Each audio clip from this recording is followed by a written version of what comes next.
Fillet command যেভাবে অটোক্যাডে কাজ করে, লাইন নেব, এর লেখে এন্টার,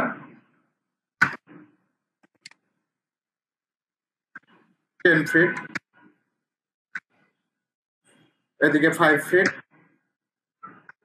10 ফিট, 5 ফিট,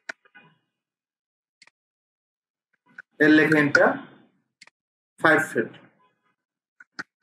আউটসাইডে অফসেট নেব, ও লেখে এন্টার, 5 লেখে এন্টার, আউটসাইডে বাইরের দিকে, ও লেখে এন্টার, 5 লেখে এন্টার। এটা আমরা এখন ফিলেট কমান্ডের মাধ্যমে কাজ করব। এফ লেখে এন্টার, ফিলেট কমান্ডের শর্টকাট এফ লেখে enter, first point, second point, আর এন্টার দিবেন, first point, second point, F লেখে enter, first point, second point, F লেখে enter, first point, second point. এভাবে কিন্তু ফিলেট কমান্ডের মাধ্যমে কাজ করতে পারবেন। এখন আমরা লাইন নিচ্ছি, এল লেখে এন্টার, 10 ফিট, সার্কেল নেব, সি লেখে এন্টার,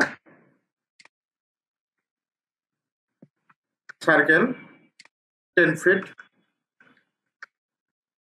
এই পয়েন্ট থেকেও 10 ফিট, লাইন এল লেখে enter, first point, second point. আমি সার্কেল গুলো ডিলিট করে দিব।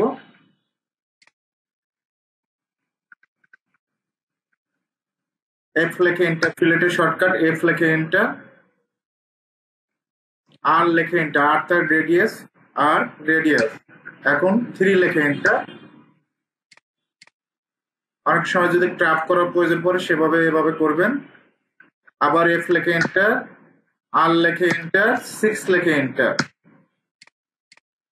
এভাবে কিন্তু ইজিতে কাজ করতে পারবেন। আবার এন্টার দেব।